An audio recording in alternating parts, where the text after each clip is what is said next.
Welcome to episode 13. I'm Carla. And I'm Melanie. And we're the board game specialists. Today we are talking about our favorite small dice games. Now we kind of tossed around a definition of this, and I think we came up with the theory that it either just includes dice, is kind of a simpler game, or has one small little roll and write sheet, very small, or just some small components, but nothing that is too complex. So before we get into our favorite games, Melanie, what have you been playing lately? Well, last time we recorded was at your house. So afterwards we played Barenpark, and that was actually my first time playing that. And it was neat. You're building, I guess, this petting zoo almost, and you're adding animal. Bear Park. Oh, is it all? Yeah. Oh, I guess that makes sense. They're all bears. Oh yeah, I clued into that. Sure. And you're adding these odd-shaped things, and then you're trying to kind of build up from that, and trying to set things so that you will kind of accomplish different things that'll give you points, or to kind of fill in your cards completely so you can put in a statue that'll give you points. So it was really neat. We enjoyed that one. And then we also ended up playing the Star Wars Jabbas Palace. I had purchased that game that day. I've actually played that one now probably 4 or 5 times. It's basically Love Letter, but Star Wars based. And Carla had never played Love Letter. No, never. No, so we played this one. It's a little bit more complex than the Love Letter because some of the cards will affect just the rebels. Some of the card will affect just the palace characters. So it's a little bit more intricate than Love Letter, but it has the base of Love Letter. We also played, Pandemic the Cure. I have Pandemic Rapid Response, which is a dice rolling, but it's more like a real time. You have 5 minutes, let's go see what you can accomplish, and you get that rush. Pandemic the Cure is, you have the dice rolling, but it doesn't have that rush element. You can kind of take your time and figure out where the dice are going, and the dice are the disease. So depending on where they, what number they land on is where they go. And if you have too many of the same color, then that kind of creates the outbreaks. That's on my wish list now. I really enjoy that one. I love the pandemic games. Like, I really like the feel of the pandemic games. So that one, if I ever come across that one, I am buying it. And then we played Skull because my stepdaughter is addicted to that one now. So that every time we'll do like a family game day, that's the one she recommends. Oh, yeah. I also bought last couple weeks ago the Alien Fate of the Nostromo, and my stepson really enjoys that. So me and him ended up playing it, and we died, which was very unfortunate. But that alien was all over the place, and so you're trying to accomplish these goals to get out, and then like you randomly select a couple of goals, and then we're going around, but then all of a sudden that alien is just all over the place, and he's so we didn't make it. But it was neat. And then me and Lee played Raiders of the North Sea. I hadn't played it in a while, and it was one that I wanted to play again. It's such a neat mechanism in that one, because you place a meeple on an action you want to do, and then you pick up a meeple that's already on the action you want to do. So you want to kind of be like, okay, I want to do this one, so I'll place a meeple there, and then I'll pick up here, and then all of a sudden he's picked that up, so now you have to put a meeple there. And then there's 3 colored meeples, and depending on the action you want to do, you have to have the right colored meeple. Some of them will be able to play the black and the gray, but if you have a white, you can't go there, and so on. So it's creates the very interesting kind of so it's so neat. And then the best part of that game is it comes with metal coins. They're gorgeous metal coins. When I opened the box the first time, because I bought this second hand, but everything was in shrink. It was still brand new. So I was opening it, and I'm like, oh, these cards are cool. Oh, the board looks cool. And I was like, oh, metal coins! And that was like part of the base game, from what I understand. Every game comes with the metal coins, and they're so satisfying to play with. So that was neat. And then yesterday, for the first time, I played Stardew Valley with my sister. Oh, you did? Yes, it was neat. Well, I think because I told her I bought it. My sister plays this as a video game. So she called me yesterday. She's like, so I'm coming over. I said, oh, okay, sure. Yeah, sounds good. And then when we got there, she's like, okay, so where's your game? I said, which game? Like, I've got a house full of games. She's like, Stardew Valley was the game. So we opened it and played it. Actually, it wasn't horrible to learn. It's fairly intuitive and it plays well. Definitely with a co-op, you can have that element if you get like a strong alpha player that would kind of dictate everything. And so that can happen if you're not careful. You can just kind of see that in that game. But it was neat. I really enjoyed it. And then we played Cash and Guns. And I loved it. And it's so great because you got these little foamy shaped guns. And you pick a card. And the card is, because you have 8 bullets. Three of them are actual bullets. The rest are blank. And then you put a card in front of you and you don't show it to anybody. And then on the count of 3, you point your gun at somebody at the table. And then you have to decide if you stay in the battle or if you back down. And depending on if you're going to get shot, you're not going to get shot. If you back down, you don't get any of the loot that's in the middle. But if you get shot, I ended up getting shot 3 times. So I was eliminated. But it was so neat. I enjoyed it. My kids enjoyed it, and it was neat. So that was Cash and Gun that we ended up playing. So that's pretty much everything I've played. How about you, Carla? What did you play?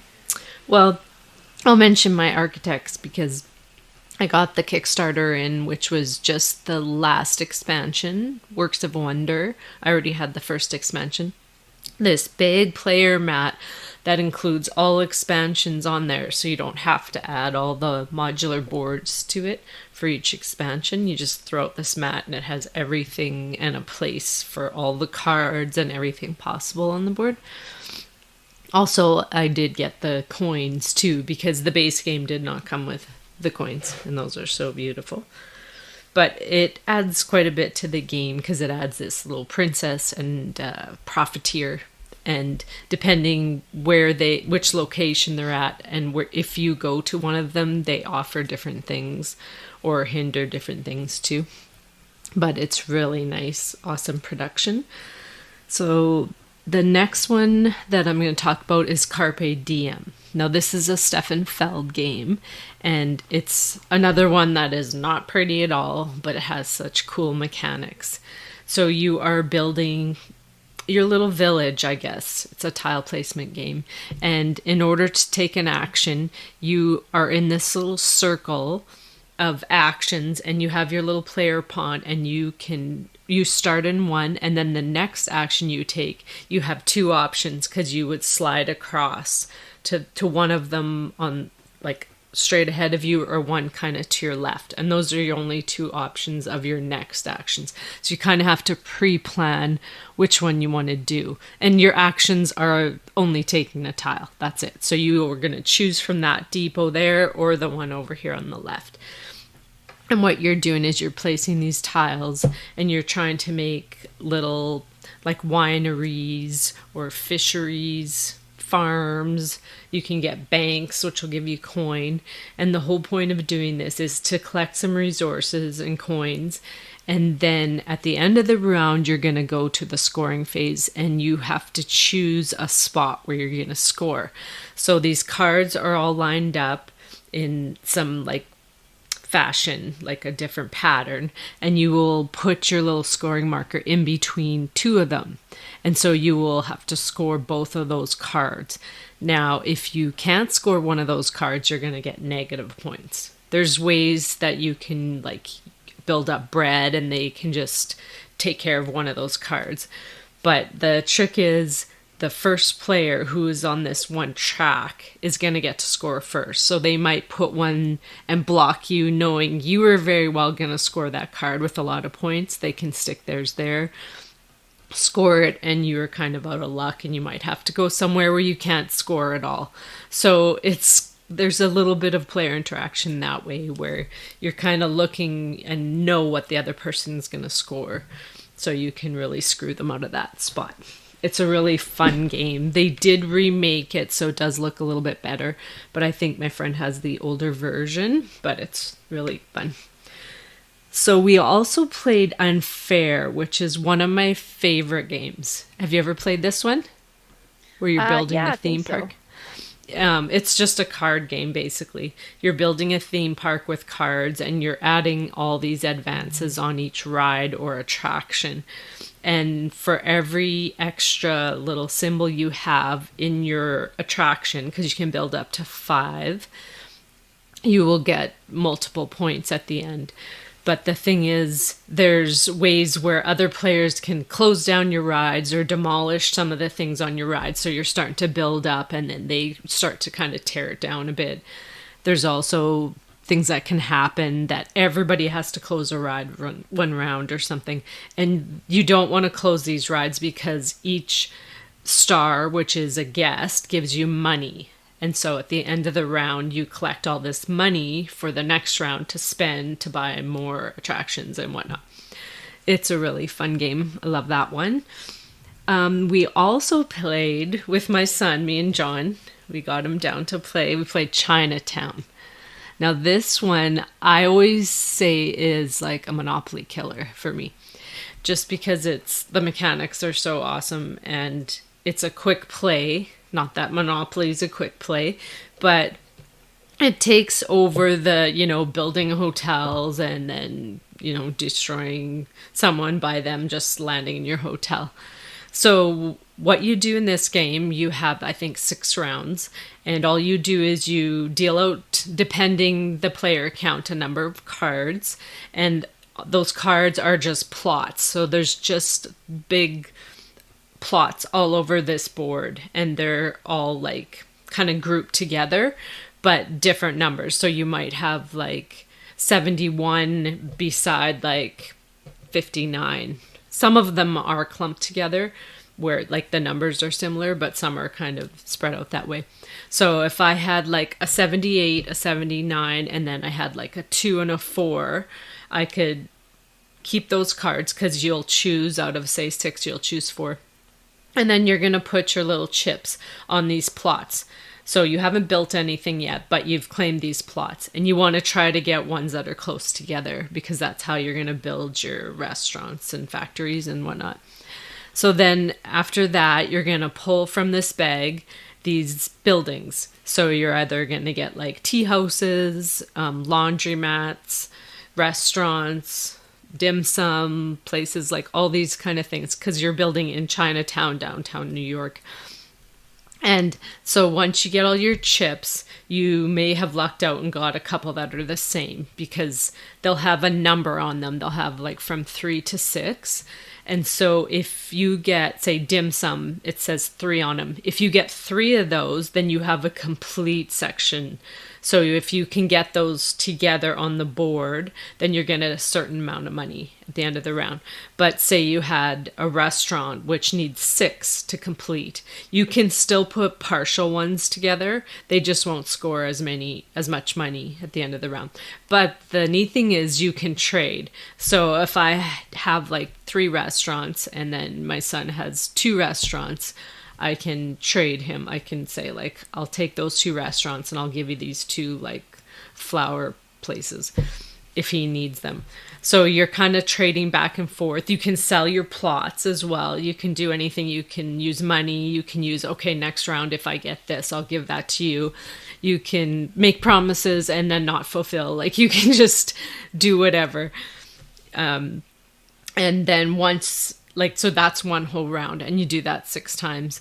And so once you start building up and you see like everybody's got, a couple of these big sections with, big groups of buildings of the same kind, then you start to kind of want to block people. Like you might get a card that goes right in the middle of their planned like grouping. And then, they have to pay you big amounts of money or a bunch of buildings or something. It's just a fun kind of negotiating game that we love to play as a family. The one that other one is game. Great. Yeah, have you ever played it? I played it for the first time last month. Oh yeah. And it's so fun. simple. It's like You collect these plots, you collect these businesses, you fill them in.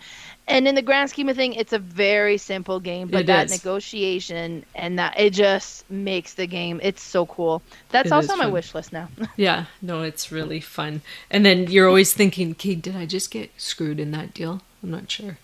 And my son, the look on his face, sometimes he's like, yeah, okay. And then after he's like, I don't know if I should have done that. But he usually wins those games, and I actually won that one for the first time. He's going to be skeptical of dealing with me from there on. But the last one I want to talk about is a solo game that I played. It's not just a solo game. I've talked about this one before. It's called Genotype. This is the one where you have these pea plants, and you're trying to complete these recipes with these genetic, like either you're going to have like long, short, wrinkly, not wrinkly, but it's dice. So you're manipulating dice to complete these pea plants, and you have to use like assistants. You can use these tools. So it's just all these kind of things that you can use to complete these and try to get the most. But in the solo game, there's an AI, and it's just like a deck of cards, and it's really neat how it works. I don't know if you've ever played like those Automa factory solo variants of games where like you play the cards and they tell you what that person does. It actually simulates another player. It's really good. Some of them are very difficult. You have to almost read a little novel to figure them out, but some are also very simple. This one is a very simple one. So those are the games I'm talking about today. Now, do you have any honorable mentions? Oh, honorable mention? Mm-hmm. Yeah. It didn't quite make my list, but I wanted to talk about Carcassonne, the dice game. Now, Carcassonne, the dice game, has such a different feel than regular Carcassonne. You have all these dice, and you roll them, and you're trying to create these cities. And the dice have like different black areas that kind of creates different shapes so that you can stack together to create the city. Now you'll score if you can close the city. You also get catapults, and catapults basically just freezes your dice so that they're done and you have to pass it on. You have meeple. If you get the meeple, then you're going to if you get 3 meeples, you can stop your game now, keep one meeple with you, and pass it on to the next player, and then what happens is the next player plays with 1 dice less, and then when it comes back to your turn and you roll with all the dice again, the meeple makes it that you can double your score that round. So it's interesting. Honestly, it's not a super spectacular game per se. I wouldn't say this is my favorite dice game by any means. Obviously, it didn't make my top 9. But it comes in a little meeple-shaped tin can. And that alone, so that's why I got this game. And it looks so cool. You have this little meeple, and it's kind of sit more as a decoration than really like a game. But it's so cool just for that alone. So Carcassonne, the dice game, is the honorable mention I wanted to bring up. Awesome. And what is your number 9? So my number 9 is Flash. Flash was published in 2013. It was designed by Thierry Denoual, and it's a blue-orange game. And with this one, there's like tons of dice in it, and everybody gets the same little color. Well, they're all white dice, but you get the same colored pip dice. So maybe you have the purple dice, or the blue dice, or the green dice, or the orange dice, and so on. And so you have all these dice. And then there's also these, like, made out of the same material of the dice, but they're, like, little, like, I don't know, like, almost like more like a domino tile, but it's a square one.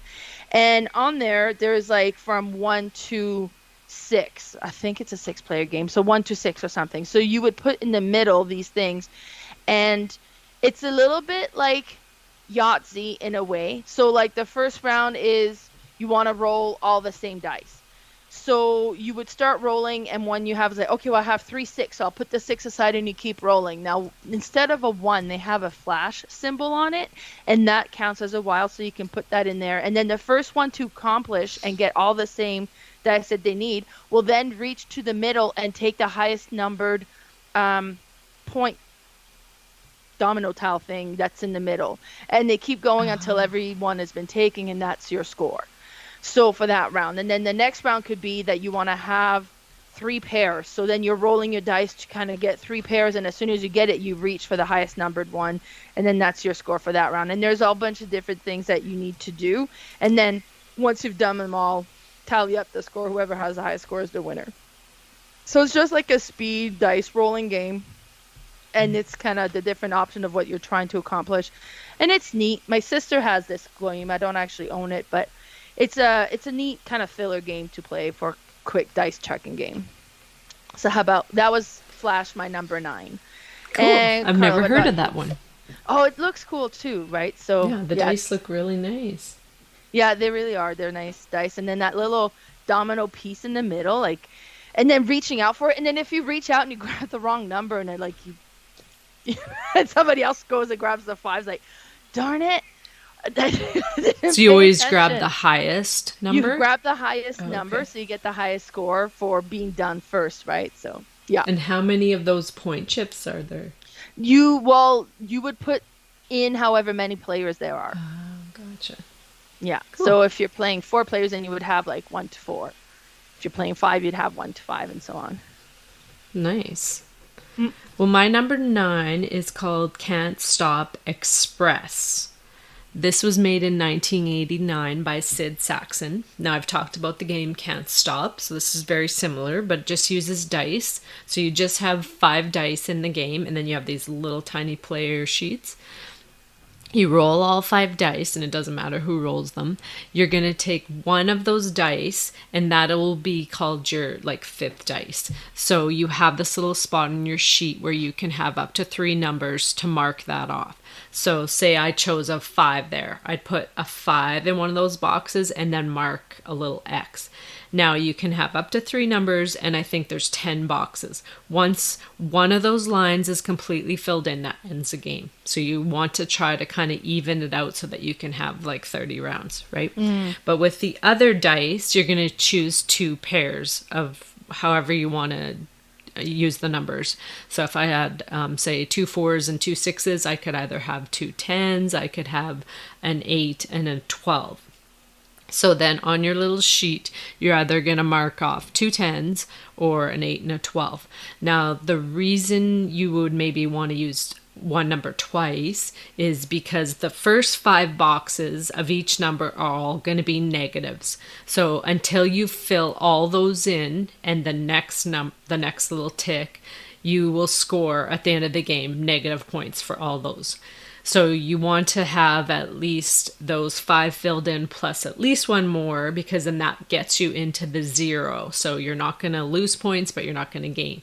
But so if you ended up getting more, so then those 5 ticks and then the 1 0 and then the next tick, now you're into the positives. So you're just trying to figure out how you can fill up as little numbers as possible, but many times. But what always happens is, you always fill in the common, like the 6, 7, 8s, and then you're forced to, at one point, fill in a 2. And how often do you roll 2 1s? Not very often. So then you're kind of stuck there in the negative.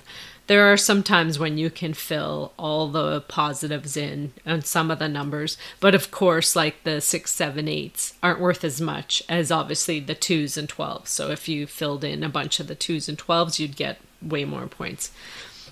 It's just a very simple little, I would almost, put it more in a Yahtzee category than like an actual roll and write. But it's a fun one that me and my gaming buddy, we play at the end of the night a couple times. She just loves this one. That's Can't Stop Express. My number 9. Sounds cool. Yeah. Perfect. So my number 8 is Tenzi.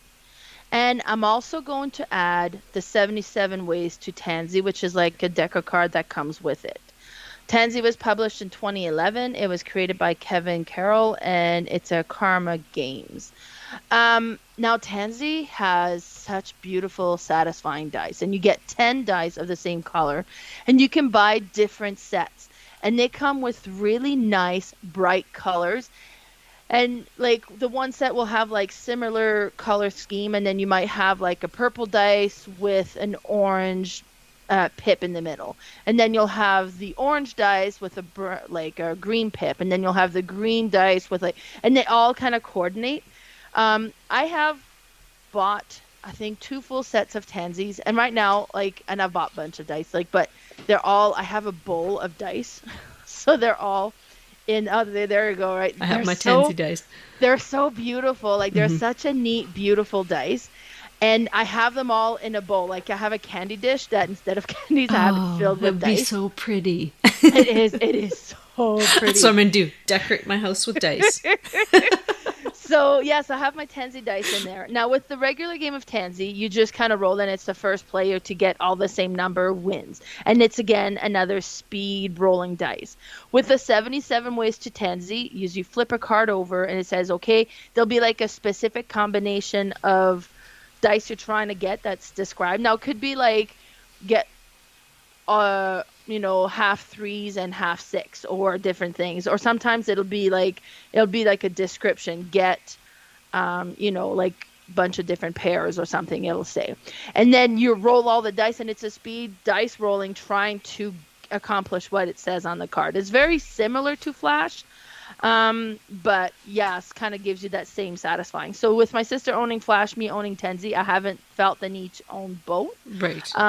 Because they kind of scratch that same itch, but definitely both kind of neat games. So that's my number 8, Tenzi. Cool. Yeah, we play this with the family. My sister-in-law bought us this game and taught us, and it's just fun. When the kids were young, we'd bring this camping and just put out like a mat and just play. And there's so many different variations of games in that one box, right?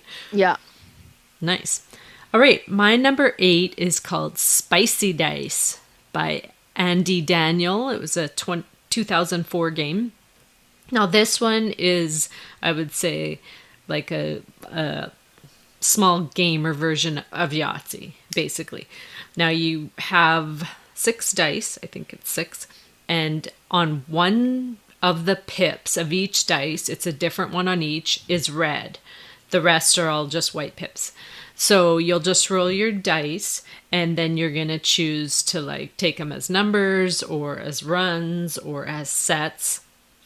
Just kind of like Yahtzee. It's a little bit different of a score sheet. But if you have some that you've rolled with the red pips, you can flip that red pip completely to the opposite side. Or you can keep it, and whatever you're going to score with, you will double as long as you have a red pip there. Now, the reason, or you can keep rolling to get like the ultimate set that you want to keep. But the reason you wouldn't want to keep rolling is you have 30 rolls throughout the whole game. So you could use them all up to get one really good one, but then your next, however many, you're stuck with what you get. So you have to kind of budget your rolls. So there's also things, instead of Yahtzees, you get peppers. So if you either roll all of the same number or all red dice, that's a pepper. And depending what numbers you roll, you either have a small pepper or red pepper. And you can have as many as you want of those in a game if you are lucky enough to roll that many and not use as many rolls. So it's just, a little bit more complicated, funner version of Yahtzee, but adds a little more thinkiness with having to budget your rolls and, the flipping of the dice to see what you can score. That's my number 8, Spicy Dice.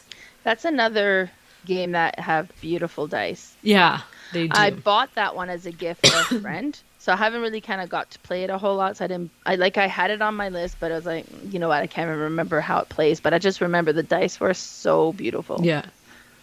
There's another one, Chili Dice, that they remade since then. So I don't know if it has improved some of the mechanics or not, but I haven't actually looked into it. It just comes up when you type in Spicy Dice.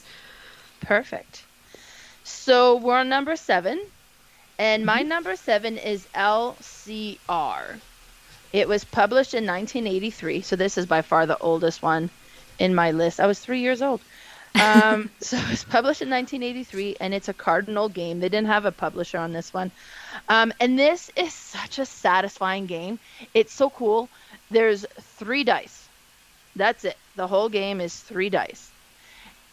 And you roll them, and it'll have left, which is the L, center, or right on it, right?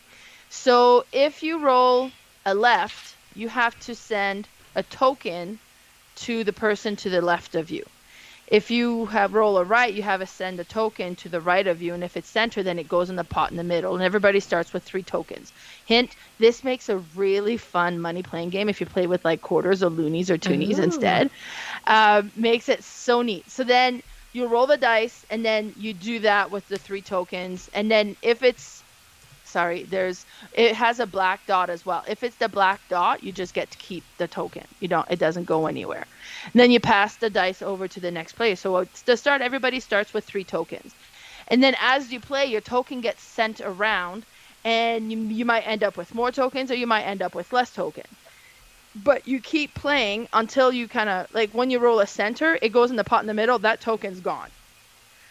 And it stays in the pot in the middle, and the last player standing gets the pot. So that's where if you're playing with loonies, everybody, the player gets all the money, and then they win the money. But what's really neat about it is you could roll and you've lost all of your chips, and but you're still in the game, because you never know what's going to be happening with the other players' rolls, and they might end up sending you a bunch of their tokens. So it's a really neat, really satisfying kind of quick game, and you get kind of into it where it's like, okay, oh my god, I got all this money, okay, I'm gonna win. It's like, and then all of a sudden it's like, oh my god, I just lost all my tokens, and then it's like, okay, no, they're back. So it's interesting. It's such a simple game, like it's 3 dice, but it creates such excitement so that's my number 7, LCR. Cool. I've always seen this at the game store, and I just assumed it was like a kid's spelling game or something. So yeah, and it's one that's like, it's really available. It's everywhere. Oh yeah. Walmart has a bunch of different version of it. Like you can buy it, like, so it's in a tiny tube. So you have like the little chips at the bottom, and then the 3 dice on top, and it's in the tiny tube, so you kind of easily carry that in your purse, right? So if you go to the restaurant and you're waiting, do a quick game of LCR while you wait. You can get like, so it's a little bit bigger. But it's such a neat, satisfying game. That's your number 7. My number 7. My number 7 is Popcorn Dice. This one was made in 2021 by AJ Porfirio. This is a very simple game. You have 14 dice, and you have this nice little popcorn container. Yeah, not a bowl. But so you shake all your dice, you roll them out, and you'll either have kernels, fluffy little popcorn, or burnt popcorn. Now, if you have a single kernel, you can put that, a single fluffy like piece of popcorn, you'll put that aside. If you have a burnt one, you will have to keep it there. If you have kernels, they all go back into the container. So now your black ones can be knocked out with the double fluffy dice, the pips that it shows. So you can put those aside, and those will go back in. You can re-roll. Or you could just say you ended up rolling like 7 in total of the fluffy popcorn and only 2 burnt. You could just stop right there and say, okay, I'm going to score 7, and then you pass it on to the next player. Or you could keep rolling, and you can roll as many times as you want until you either have rolled all fluffy popcorn or you have more than 3 burnt kernels. And if you do have more than 3, then you bust and you don't get to score anything. So you just keep going around the table, taking turns rolling until somebody gets to 30 minimum, and then you have even amount of turns, and whoever has the highest score at the end wins. Very simple, just push your luck game, similar to zombie dice, only just a different version of this. This one you could play with young kids, any age. Just a simple little dice game, but the little container of popcorn is so cool. It looks like the old, drive-in movie box of popcorn. Just a really cute little game. Popcorn Dice. That's my number 7. the theme alone on that one, that's so cool. I know. Then the component, like, it looks so neat. So it's kind of like, whoa, what is this? Oh, I haven't just played so it. Simple.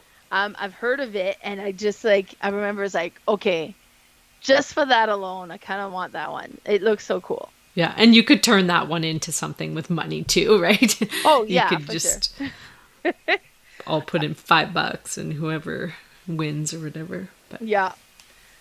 Perfect. Yeah, so that was popcorn dice. Now, my number 6 is Farkle. And I've picked Farkle because this is the game that turned the dice game into, like, an official game. We've only ever played this one with 6 dice. And it was published in 1996 by Charlie Potter, and it's a cardinal game. So with this one is you have 6 dice, and you roll, and 1s are worth 100, 5s are worth 50, and it's a push your luck a little bit because you roll and every round you have to score points. So you put aside the dice that are worth points that you want to keep. So let's say there is a 1 and a 5, so then you're keeping 150, and you roll again. And then if you have more points, then you can put it aside and you can roll again. Or you can stop at any time and start collecting points. Now, the way that we've played is you have to, the first time, in order to get on the board and start scoring, you have to reach 1,000 for your first score. So if you don't quite reach 1,000, you keep rolling. If you bust, or you bust. If you quit, if you roll and there's no point, then you're done and you push the dice over. And then we'll play to like 10,000 normally. But we play that you need to roll the 10,000 exactly. So if you're at 950 and you roll 100, you can't score it. You've gone over, so you push the dice aside and you go to the next player. It's such a satisfying game. This is one that we have played a lot. It's six dice and a score sheet, or you can get the actual official Farkle game. And you can play that anywhere. Like I would have 6 dice in my purse at all times. So at restaurants, or if we're, at family or friends, I was like, hey, well, what should we do now? It's like, oh, well, let's play dice. And it's so simple to bring. It's so simple to learn. And it's just really satisfying to play. This is one that we've played lots. This is also a great one to play at supper time. I mentioned one time that if you bring a game to supper, mostly with the kids, and we'll start playing this at supper time, because normally they eat supper, they finish, they put their plates away, they're gone, and we don't see them. So if you play a game, like, they stick around a lot longer. So it kind of creates more and a longer kind of family experience. So this is a great one to play at supper time because it's 6 dice. So there's not like risk of getting cards all greasy or spilling on stuff. Wash it dice. Doesn't matter. Exactly. So, so it's great. And that's why Farkle is my number 6. Nice. I used to play this when I was little all the time too. It's a kind of an addicting one too, because sometimes you could, in one roll, you can actually get 10,000. It doesn't happen often, like rolling. But I've seen it once. Like a friend over came and was like, "Oh, we're gonna play this game." He's like, "Oh, I've never heard of it." And then he rolled all ones. Because when you roll 3 of the same number, like if it was 3 3s, it'd be 300, but 3 1s is 1,000. Yeah. And then any additional one creates an extra 1,000. Yeah. So we're like, oh my God, how many points is this? Like, it was amazing. I've never seen it again, but that one time. And that was like his very first roll, just all ones. Yeah. It's crazy. All right. My number 6 is called 21. It's made in 2017, and the designer is Stefan Bendorf and Reinhard Stope. Now, Stefan Bendorf made one of our games that we love, both of us, is Ohanami. So he has dabbled in the roll and write here. This one is a tiny little roll and write with just dice. I think there's 7 dice maybe, and then a tiny little sheet. So what you do on your turn is you're going to roll all the dice. Now, you can keep that roll, or you can re-roll once. You can re-roll all the dice except the ones. So, depending what your sheet looks like, because everybody should have a different sheet. The game comes with, I think, 8 different sheets possibly, and then it replays. So, there's like A to F or whatever that is. Anyway, so on your sheet, you're going to have, I think there's 5 or 6 rows of little dice, and they each have a pip on them. So on your top row, you'll have one color of each, and they'll have different pips on them. So say I roll the dice and I have a 6 black. Well, on my sheet, if I have a 5 black pip, then I can't use that dice, because if I had a 6 on there and I rolled a 5, I could write a 5 in there. But you can never write higher than what you rolled. Now, what you're trying to do is fill up that row as fast as possible, because it is kind of a race. Whoever fills out their sheet first ends the game, and if they do it a lot quicker than the other people, they will most likely win.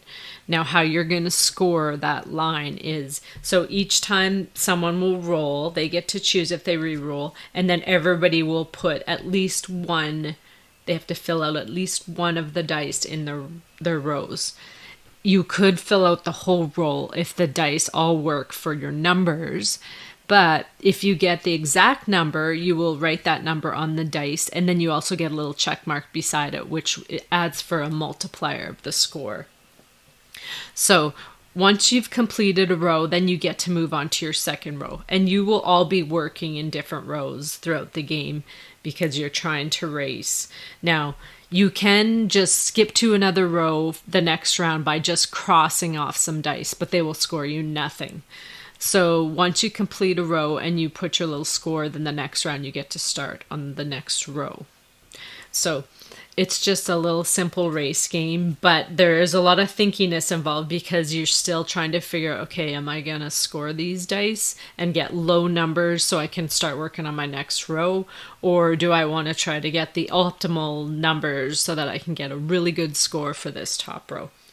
It's a fun one that we play, after the heavy games when your brain is just fried and you just want to play something simple with simple decisions. That's 21, my number 6. Sounds cool. Mm-hmm. My number 5 might be slightly breaking our small dice game definition rule a little bit. There's a few of them on here. It's like, okay, is it too complex or is it really? So anyways, I just put it in there. So number 5 is Trash Panda. It's a 2017 game. It was designed by Lisa and Michael Eskew. And it's a game right game. And this is a push your luck game. So you have these different little tokens in front of you. And you have a dice that's going to have these token symbols on there. And what you do is you roll your dice. And let's say you roll the 2 garbage bin token. Then you get to put that one, move it to the forward to show that you've activated that one. And you keep rolling the dice until you've kind of activated what you want. But if you ever roll the same symbol again and it's already an activated one, then you bust and you don't get to do anything this round. But depending on what you've activated, what you can do. With the trash token, you go and you draw cards in the trash. And you're little, raccoons, right? So you're going through the garbage trying to find these great treasures. And there's like rotten bananas in there. There's like half-eaten chocolate bars. And it's all these kind of trashy stuff that you got. And then if you have the 2 tree one, or one is like a trash or a tree, and what that allows it to do is you can take one of these cards and put them into your stash. And you're creating sets. So whoever has the largest set of a certain one will score so many points at the end of the game. But these cards could either be used to add in your set, or you could spend them and do the action they have on it. But now you're not adding them to your set, and they're not going to score towards you, but they have special action. And this is all kind of based on this dice that you're rolling to activate, and you're trying not to activate the same action twice. So it could be like, hey, I'm going to roll twice. All right, I'm nervous, but I kind of got what I want, so I'm going to stop now and add these into my stash. And then somebody might be playing a card that says, no, I'm going to force you to roll again. It's like, oh, if I roll another one, so it's a very interesting game. It's like a little wooden dice. You know how the wooden dice are so much lighter? Yeah, and it feels light. So different to roll. So, but yeah, and it's really neat kind of activating the different symbols and then trying to once the trash pile is all done, then you score, and whoever has the most points, the winner. The artwork is super cute. Oh yeah, it's super cute. Like you'll have like one that's a treasure and it's called a shiny and it's like a bent up fork. Like it's kind of cool. The theme is super cute, and then the artwork is super cute, and it's just a satisfying game to play. So that's my number 5, Trash Panda. Awesome. My number 5 is called Qwantum. It's a 2018 game by Stefan Klob and Anna Apolzer, and again, Brainerd Stope. So this game is in the series of the Quicks Quinto games. This is the third one, I believe. It's, again, another little very simple roll and write where you have a bunch of dice that you roll and then you just fill out something on your tiny little sheet. So you have 6 columns. 4 are on one side of the sheet, and then there's a line, and then you have 2 more columns. And they each have a color. The rows each have a color. So you roll all your dice. There's one single white dice that has no color on it, and the other ones will have all colors. So you're going to group all the colors together, and you can re-roll once if you want, but you don't have to. So you group all the colors together and you're going to add them up. So say the blue totaled 5 and the one single white dice had a 2. You're going to add the white to each of those colors and you're going to choose one of them to write down. So I may choose, like, maybe I only rolled a 1 in the red and then like a 2 in the white dice. So that would be 3 red.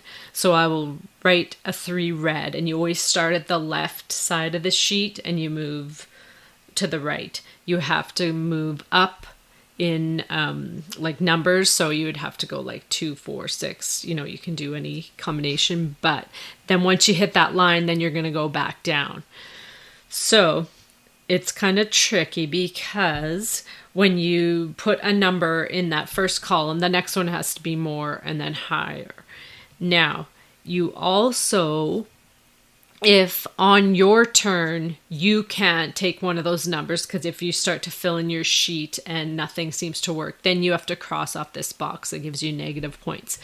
On your turn, other people don't have to fill in something, but they can. It's to your benefit to fill in because, again, you want to fill that whole sheet in as quick as possible, because if you fill it in before anyone else, you will possibly win because you'll have more amounts to total. Now, to score, what you're going to do is you're going to score in the column.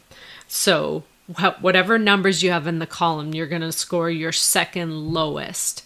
So you may think, oh, I want to just start really low and just creep up, but then you're going to score very little points. So you might want to start higher because then your second lowest number is what you're going to actually score.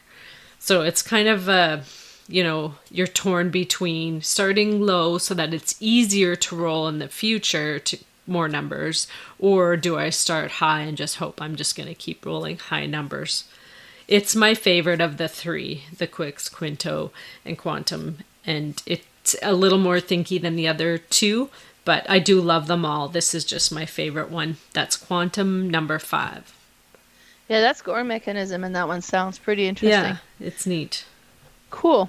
So that was your number 5. So my number 4 is Zombie Dice. Published in 2010. It's created by Steve Jackson and published by Steve Jackson Games, which is the maker of Munchkin. Mm-hmm. So with Zombie Dice, you have this little plastic cup, and there's a bunch of dice in there, and you kind of shake them up, and you pull out 3 dice. Now, there's 3 different types of dice. You get the green dice, which will have more brains than shotguns. So on the dice, you'll either get a brain, you'll get like a explosion kind of symbol, which is a shotgun, or you'll get little feet, and that's that they ran away. And you're zombies, and you're trying to collect brains, and the first player to collect 13 brains is the winner. So, and it's very similar to your popcorn dice one. So you'll pull out 3, you roll them, any brains you have, you put aside, and you get to score. If you get a shotgun, and we I don't know why, but we started calling them shot in the face. It's like, oh no, a shot in the face. So you put that one aside. If you've ever get shot in the face 3 times, you bust that round and you need to pass the dice along and you don't get to score any. But at any time you can stop and say, okay, I am going to count the brains that I have now. So maybe you've collected 4 brains and you add that to your score. First player to get to 13 triggers the end of the game. So you kind of finish the next round, and then whoever has the most brain is the winner. Now with this one, I also got the bus expansion, which adds like a big yellow dice. And I mean, it's 3 times the size of the regular dice that's in there. And I think it's like a D10 or something. Oh, cool. And you roll that one. So what happens, and you never roll it at the first round. So you would roll your first set of 3 dice. And if you're successfully in collecting a brain, you can jump on the bus. And what's the benefit of jumping on the bus is you can get more brains because this is full of school kids. But all these kids have guns as well, so you have a higher risk as well of getting more shots in the face. You can fall off the bus. You can get run over by, like, there's different things that the bus dice will do. And most of the time we don't play with that expansion per se, but every once in a while we will. And what's neat with it too is it comes with a bunch of little brain tokens so that you can kind of keep score of your brain that way as well. That's cool. Because if you get a couple of brains with a bus dice, you would add the tokens, and because you keep rolling the bus dice. But yeah, it's neat. This is one that we play a lot, and it's an easy one to teach to anybody and everybody. And it's funny. It's one that's like, oh my God, you got enough. Okay, are you going to push? Are you going to stop? What are you going to do? Or you get my dad, and he's like, half the time he plays, his first roll is 3 shot in the face. And he's like instantly eliminated. But it's just a neat, and it's such a fun theme game to play as well. So that's my number 4, Zombie Dice. Awesome. My number 4 is Strike / Impact. They're kind of basically the same game. Made in 2012. Well, Strike was made in 2012 by Dieter Nubel. Now, Strike is played with, you have this little box with a little arena, I think it's called, or stadium type thing, because it kind of has little steps going into it. And you get a handful of dice. All the dice are just like normal dice, only one of the pips on it has an X. So that's a strike. And you're just going to chuck 1 dice in at a time on your turn. So I'll put 1 dice in, or like roll it in there, and then another one. And if I happen to get a pair, I get to pull those dice out. If I happen to have 2 strikes on that dice, those get eliminated. Now, I can go as long as I want, but if I lose all my dice, I'm out. So I may just want to put 1 or 2 in the first round, then it goes to my partner on the left, and they will roll. So once there's a bunch of dice in there, you will like roll your dice in there, and you can hit other dice. You can try to intentionally like knock one so that it'll turn into a different number. Huh. It doesn't sound like much, but the kids, they loved it. So you're just trying to, eliminate everyone possible. Now with the Impact version, this one uses elements. So it's 6-sided dice again, but they all have a different element on them. So same thing, you want to either try to get like pairs or triples so that you can grab those dice. But each element has a little power on it. So depending what you roll, you will activate the power of the dice. And some of them might say like you have to stack all your dice up in front of you and the fastest one gets to grab the dice out of the middle. Or you're going to pass your dice to the left. So you might have like built up this huge pile of dice and the person to your right has 1 dice left. And now you're passing to the left. So you're stuck with this 1 dice. It's just a real simple little heart-pumping game because you're trying to, eliminate everyone and hoping you're going to roll this 1 number that you need to collect all the dice out of the middle. Just a fun little game that is played lots at conventions. People go crazy with this one, and there's people surrounding them watching them play this simple little dice game, chucking into this little stadium. It's my number 4, Strike / Impact. I've seen this game a few times, and it's like, okay, yeah, that looks cute. I don't know, whatever. But you describing it, and then I didn't realize that the dice stays in there, and you kind of keep adding. It sounds so cool. Yeah, And in it's kind fact, of neat. I am messaging my local board game store and saying, hey, can you bring this one in for me? Because that sounds great. Okay, I'll do that in a minute here. Well, if you want the impact version, I think it's like on sale at our CompuSoft here for like $19 or something. Which, Oh. you know, And I know that's somebody who lives in Red Deer that can yes, bring I that for me. do. If you get a chance to stop by there, grab that for me. You'd And then, want the impact version, yeah, yeah, for sure. sure. Okay, that's okay. This is bad. Gives Okay. me an excuse to go there. Yeah, that'd be I try great. not to go there very often. But now I have to. It's Yeah, from it's a Melanie. mission. Oh, geez. See, this is how easy my collection keeps growing. All right. So we're on number 3. Now, my number 3 is called Dice and Dragons. It was published in 2018. It's created by Elad Goldstein, and it's a Golden Egg Games. And this one has dice, but they all have odd kind of different symbols on it, and a pad of paper, and it comes with pencils, and that's it. Now, it's a really interesting game because How to Train a Dragon, the movie where you have all the Vikings that are attacking dragons. Well, this basically is How to Train a Dragon before they befriended the dragons. So you're Vikings, you're trying to defeat these dragons before they destroy your village. And there's different dragons that will be available. So you start with like the easier dragon, and you get a harder dragon as you kind of progress through. And you'll have the dragon sheet, and that kind of keeps track of what the dragon's ability is and their health, and you kind of count down as you kill them off. Now, definitely this one, I strongly suggest you laminate a version of each one of these sheets. And that's what I did, so it's dry erase and you can play it again, because I can't remember how many different dragons there is, and you can play this as a campaign, but there's enough dragon sheets to do 2 campaigns, and then afterwards you've used them up. And then there's different Vikings you can play as, and they all have kind of different abilities. So each one of them, one of the dice is going to be more prominent. So like they have one that kind of represents the long sword or something, and most of your role is going to include a long sword. And it's a little bit Yahtzee style in a way, as you roll the dice and you can re-roll up to 3 times, but you're trying to get the symbols that's going to activate one of the attacks that you can do on the dragon. So you would roll your dice and be like, okay, well, I need this symbol to be able to activate this one, or these 2 symbols to activate this one. So you would kind of keep the dice you want to keep, re-roll the other ones. That, oh, okay, great, I activated this one. So now you get to attack the dragon by doing that action, but now you have to use this little cardboard piece that covers that particular attack because you've used it. You can't do that one again this round.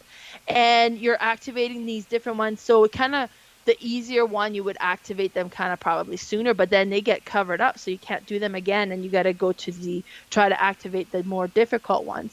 Another interesting thing that you can do, because this is a cooperative game, so if you rolled a dice that you didn't need, and you put it aside, you can pass one dice on to your next player that can utilize it. Says, okay, well, I know you use these ones quite a bit, so I'll pass you this dice.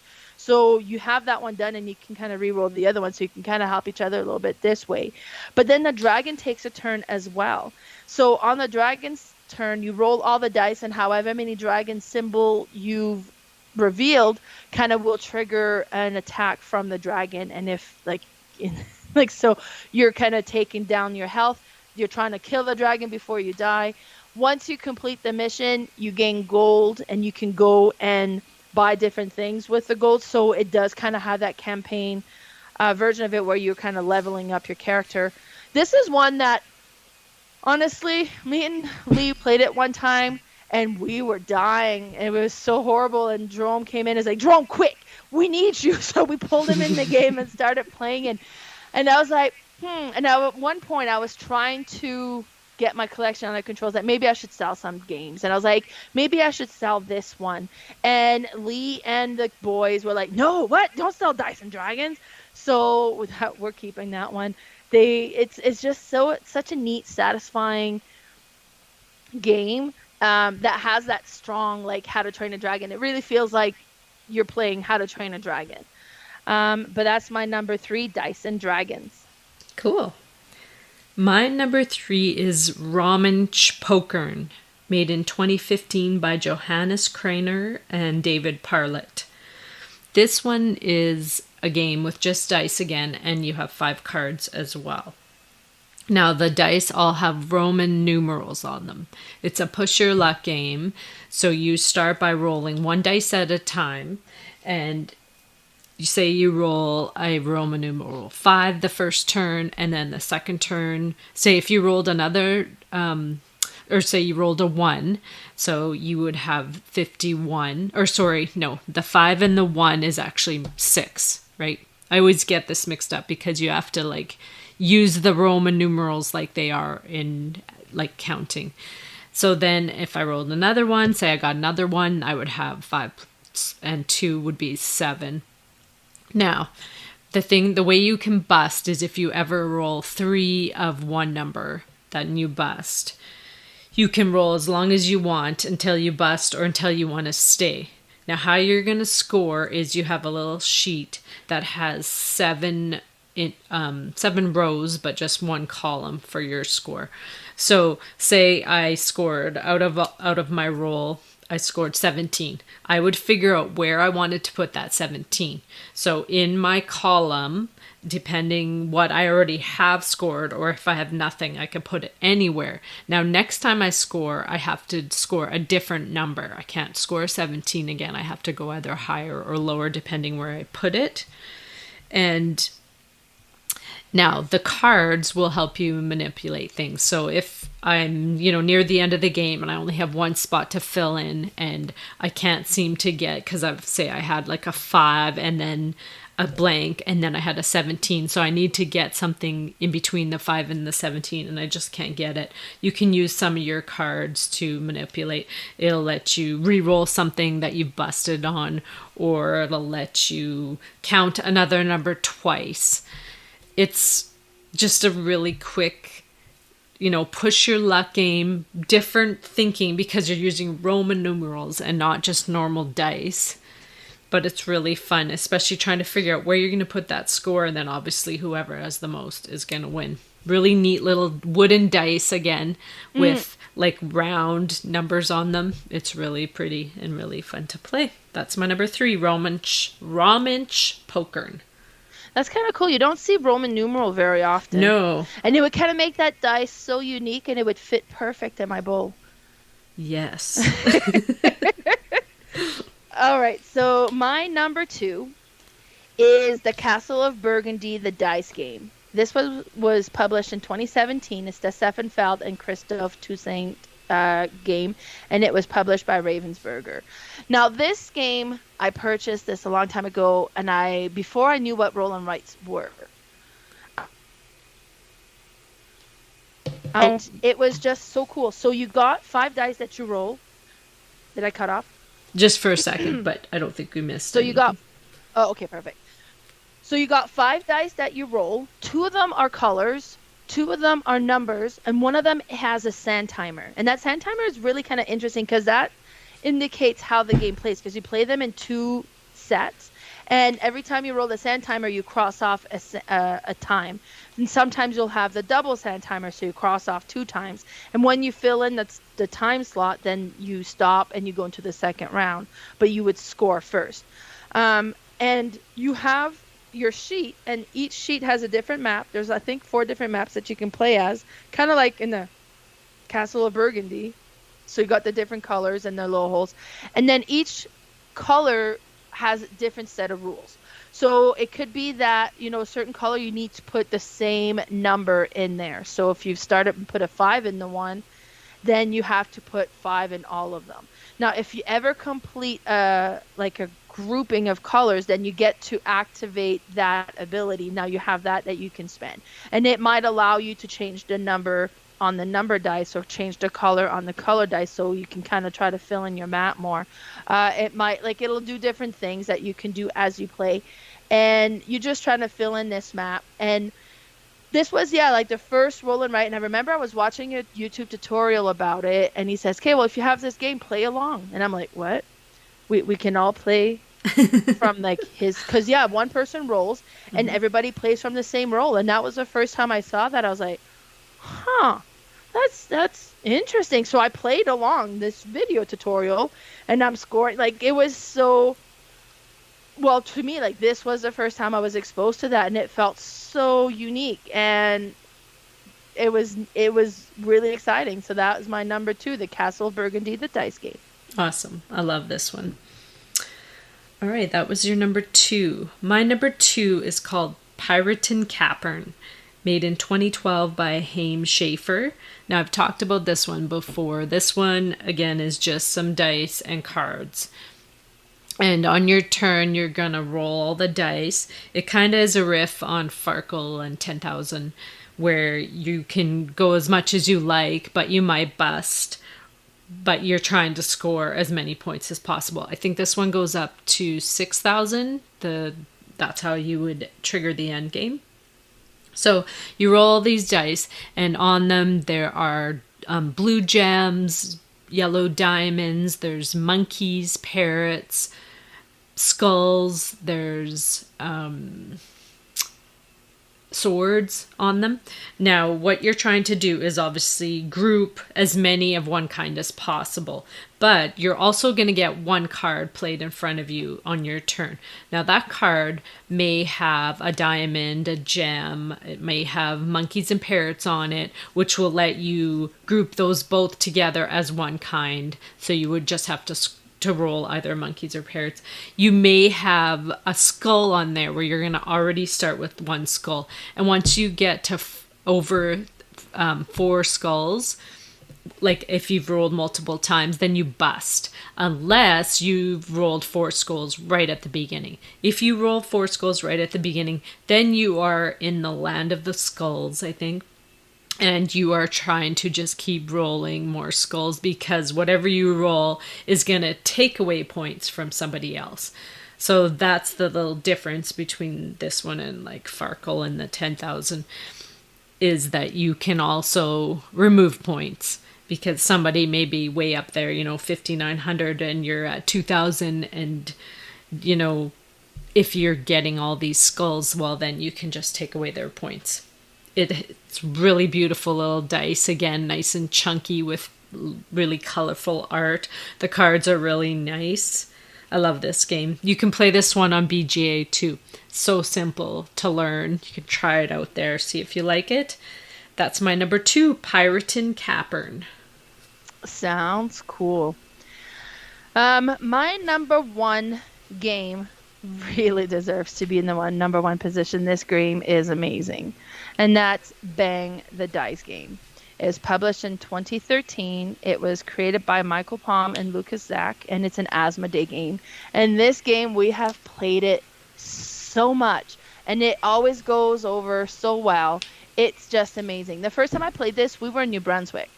Me and my siblings, and my cousin brought it, and he said, oh, I brought some games. And this is when we had kind of first got into games. So when we traveled over, my brother brought his suitcase, and then we packed a suitcase of just board games as well. So we had so many games with us. It was like, oh, yeah, maybe we'll try this one later. And we just kind of didn't play it the first night. And then he's like, no, it's really good. So I was like, all right, fine, we'll try it. And it was amazing. And we were there, I think, for like almost 2 weeks. And for 2 weeks, every night we played Bang the Dice Game. And it's so good. So this is a hidden identity game. So everybody's handed a card, and only the sheriff will reveal who they are. So you're like, if you're the sheriff, you put your card face up, says, okay, I'm the sheriff. Then in the other players, you'll have deputies, you'll have outlaws, and you have renegade. And every character has a different role. So the sheriff needs to take out the outlaws and the renegade in order to win. The outlaws need to destroy the sheriff and the deputies, and then they win. And the renegade needs to be the last player standing, so they need to kill everybody. But you don't know who's who other than the sheriff. So if you're the renegade, you pretend you're a deputy, right? So, but you don't know for sure. And then you it's interesting. So on your turn, you roll all the dice. And you'll either roll a target with a 1 on it, and that means you can shoot 1 to a person that's 1 space away from you, so to your right or to your left. If you roll a target that has a 2 on it, then you can shoot somebody who's 2 spaces away from you to your left or to your right. You'll get a mug of beer, and that's your health. You would get to collect some health back if you got hit. You can also have one that has 3 shots, and that's the Gatling gun. If you roll 3 of those, everybody else at the table takes a hit. And then you have these little arrows, and those ones are... If you roll that, you have to take an arrow from the arrow pile. And you're just collecting arrows who got shot by the Indians, basically. But you can re-roll the arrows, because you roll, it's like Yahtzee style, you can roll up to 3 times. But if you ever are the one who takes the last arrow from the arrow pile, then everybody who has an arrow has to return them, and they take that many damage. So it's not good to have arrows, but they don't hurt right away. And then there's dynamites, and dynamites freezes the dice. You cannot re-roll them. If you ever roll 3 dynamites, it explodes in your hand and you take a hit. You can still kind of do what you've already rolled with your other dice. So if you've shot people, you can distribute your shots, but then your turn is over. And it's so neat because, you're playing and you can, the beer mug, you can actually say, okay, well, Sheriff, I'm going to give you a beer mug because your health is getting a little low and we need you to win because I'm your deputy.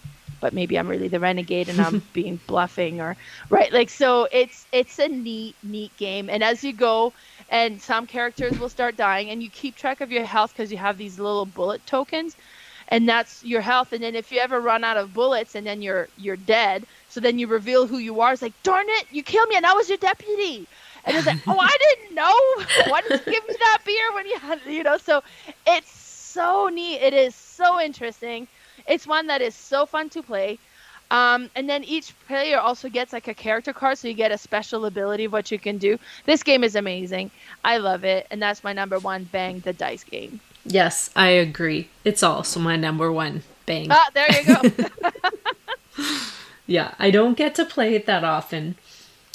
I haven't played it for a long time, but I sure love it.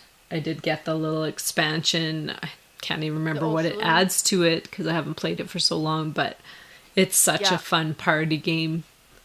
Love it. Yeah, now I brought it at my in-laws for Christmas. Well, last time we had Christmas there. And I had brought a few games and we got playing this one, and they're after we finished, it's okay, again. And then we played another round, and I was okay, again. And I think we ended up playing this one 15 times that night. It's just such a neat game. It's so well received. It's so fun. Yeah. I'm not surprised it's your number 1 as well. Mm-hmm. Awesome.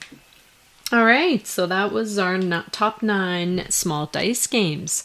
Now, next week, we are talking about abstract strategy games. So those are games that, kind of I'll just say, the base for this all was probably chess, where it's, just a few, or not just a few pieces, but not a lot of theme to the game.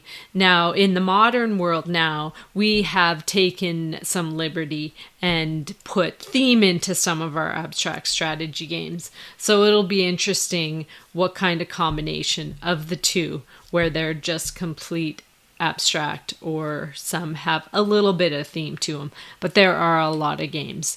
If you go on BGG, I think there was almost 400 pages of. Oh my God. Yeah. I didn't look at them all, but I have so many myself that I could easily make a top 20 out of that. So that will be interesting for next week. Now, where can we find you, Melanie? So I am on Facebook. My Facebook page is Didsbury and Area is playing all the games. I am also on Instagram as boardgame_mama.